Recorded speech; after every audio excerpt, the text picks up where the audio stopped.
Hey there, everybody. Steve Colescott for elitefts.com. We're doing a special panel here with the people from FUSION Bodybuilding, and I'd like to go around. If we could start here. If you could introduce yourselves to everyone, give us your name, where you're from, and some of your accomplishments as a lifter. Jason English, Texas, USA. I'm retired, so I just kind of continue to do it to hang with these guys. I own a gym in Texas. I've been there for about 20 years. It's called Big J's Extreme Fitness, and I'm just happy to still be here in the game. Santana Anderson.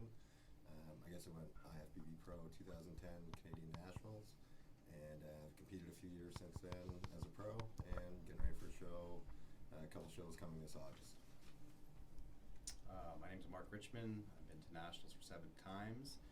Won in 2009 the heavyweight class, won 2011 but didn't win the overall. Last year in 2012 came second, and going for that pro card this year in 2013. My name is Snyder. I'm an NPC athlete out of Columbus, Ohio. 2011 I won my class at the Ohio. Last year I took third at the Pittsburgh. This year plan on doing something towards the end of the year.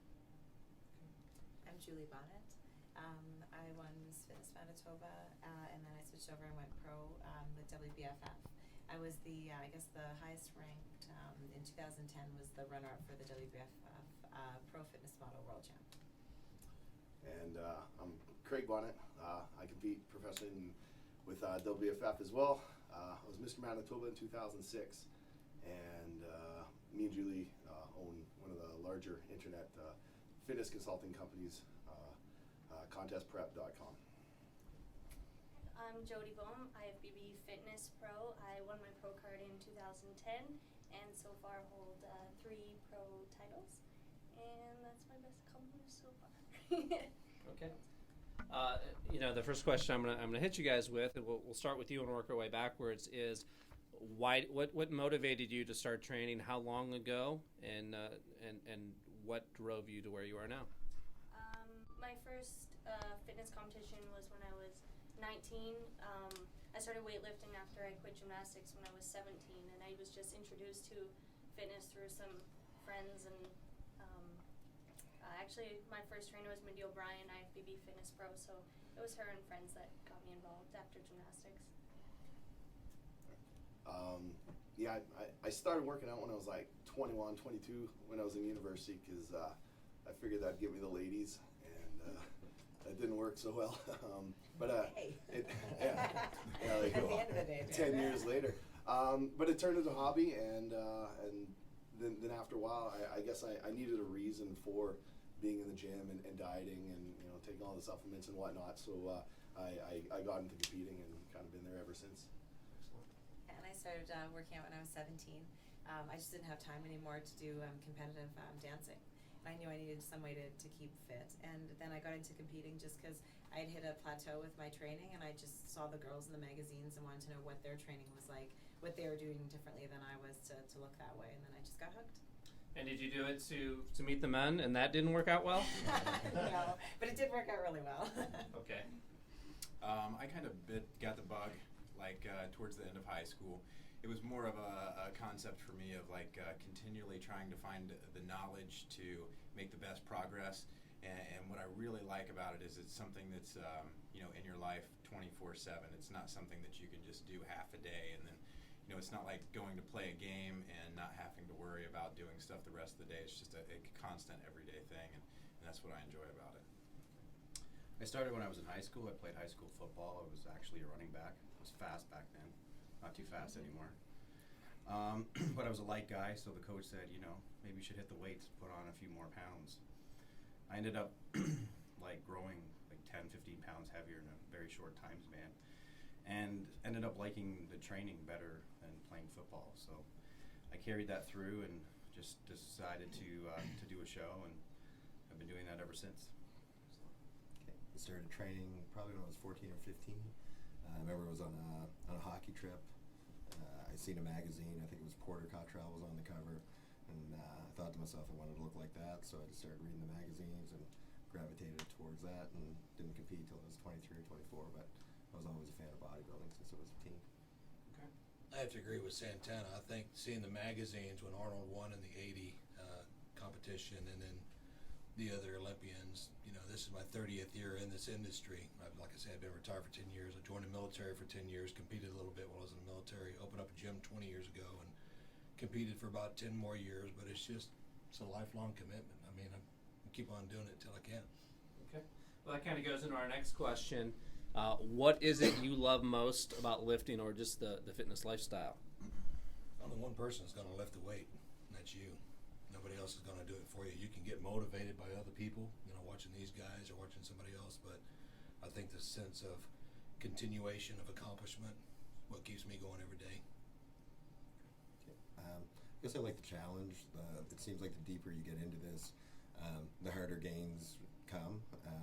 At first, you know, you lift weights and you see results right away, but, you know, the more years you get behind you, the more creative, inventive you have to become with it, and enlist the help of, you know, smarter people than you to try to keep that going.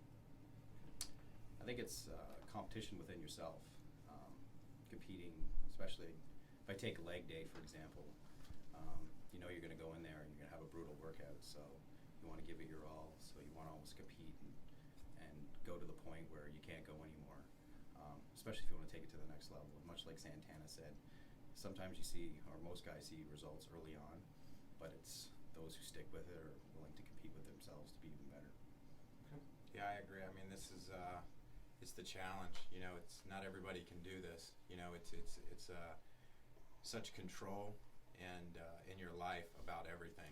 So it's definitely a challenge. I don't think everybody can do it. And if you can do it, it's, you know, it's something that you really have to, you know, really have a deep desire to continue to do on a daily basis. Okay, Joel. Yeah, I love having a goal that I'm working towards, and you know, I think it's easy to stay on track with that just because I'm a more confident and positive person when when my training's on track and I'm, you know, nailing my diet and everything. Okay. I just like lifting weights. I don't know. There's a lot of people that go to yoga and just to kind of get their zen or whatever like that, but I just lift weights, and when I'm pushing, I'm not really thinking about anything else other than push, and all the other troubles and things that are going on in my day are kind of thrown away, and I'm just focused on the one thing, so I get a kick out of that. Definitely. I actually fully agree with Craig there. Going, it's like my hobby place is my second home. I can just do my own thing. But just like everyone else said as well, it's definitely always a competition against myself. I get feedback after every show about my physique, and I always just want to change that and fix what needs to be fixed. And yeah, at the end of the day, I know I worked my hardest and followed my diet perfectly, so you can go to bed proud and do it again the next day. So that's it. Okay. And Jodi, what is your current goal, and what is your ultimate goal in fitness? We'll start and work our way back. Ooh, that one's tough right now. I did just recently get injured, so I'm going to be out for quite a while. So my main goal is... Oh, you're getting emotional. Aww. Okay. Yeah, I'm not sure what my main goal is right now. I've also, you know, come under injuries in the last couple of years, and my focus before is like, you know, trying to do these shows and win shows. Now I'm just trying to be at the best at, you know, what I got. I got a bad shoulder right now. It's probably not going to get better, but I'll just train around it, and, you know, just as long as I'm at my best, then I'm pretty happy. I'm training for a show in 8 weeks in Montreal, and then probably the WBFF Worlds after that. But ultimately, I just want to, you know, have a lifelong career in fitness and find a way to stay healthy as a lifestyle. So, kind of a never-ending goal. I am just currently competing against myself. I just continually want to get better, and as long as I'm making progression, I'm happy with where I'm at. I guess my immediate goal would be nationals coming up in July. Definitely want that national title. Hungry, want it bad. And beyond that, if it did happen for me, and just to be the best pro that I can be and keep giving 110% every day. Okay. I guess my immediate goal would be I'm going to do the Tampa Bay and then the Dallas in the summer. So those two shows are on my radar long term. I just want to continue to improve as a pro each year that I compete, and you know, someday maybe getting the money of the contest. That would be nice. I think my short goals are a lot different from what they're speaking of, because I'm not on stage anymore. I've actually transitioned to grip training, which I'm not sure if a lot of people are familiar with that or not, but I've got bit by that bug, and it's something that's completely different than bodybuilding, although you do have to use power lifting and bodybuilding force to bend steel or to, close grippers. I've got a contest next weekend that I'm attending, so that's my short-term goal, is to do as good as I can at that one, and then my long-term goal is to be open-minded to whatever fitness brings me in the next 10 years and so forth. Okay. Getting back to your ultimate goals that you told us about, what do you think are the biggest hurdles that you're going to need to overcome to make those things happen? I was run over by a Humvee 21 years ago and broke 21 bones. That's been my biggest hurdle ever since it's happened. Bad shoulders, bad elbow, bad back, bad leg. I mean, just continuous injuries, and not from lifting, just from the injuries before, having to curtail my lifting to those injuries. Okay. My biggest hurdle, I guess, would be just the level of competition there is in the IFBB. There just seems to be new guys popping up all the time that are really good, old guys getting better again. So it's a continuous battle, I think, to try to compete at that level.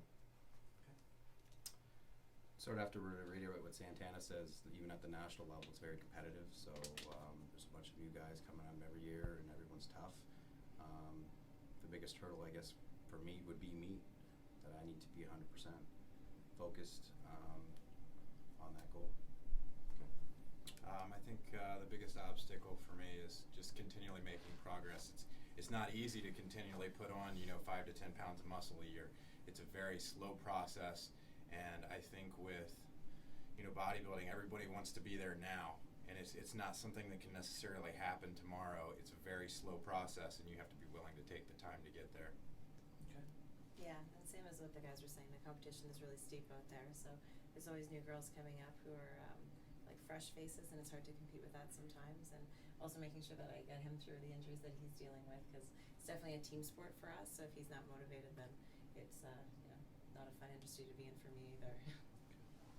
Yeah, I mean, that's my biggest hurdle is just staying injury free and staying healthy, and it's tough in the sport. And before I turned 30, man, nothing got me down. I'd hurt my shoulder. A week later, I'd be all groovy. But now I'm 35, and things don't heal up too quick anymore. So I'm learning to kind of train around that and not do the big hero lifts anymore, and just so I can have a longer career. And the other thing is just staying motivated and focused. It's there's a lot of things can get you down, and I even know, like, we do a lot of vacations and we go away and relax and drink for the week, and you come back and you're like, that was pretty awesome. Like, I don't know if I want to go back to the gym on Monday, like, let's keep drinking beer. But just kind of getting back to that. But yeah, just motivation and staying injury free. 35 years old, hopefully I can get a couple more years and competing at a decent level, and then kind of wind down my career and just take it as more of a hobby. Yeah, I'd say definitely my biggest hurdle right now is actually probably staying out of the gym and taking the time off that's needed. So with my injury, I know I need to relax a little more and take more time off and recover. And I guess that's my biggest goal, is actually giving myself the break and allowing it, knowing I will be back next year to compete. So that's it. Okay, great. Thank you, guys. That's our first segment. We're going to be doing 3 of these.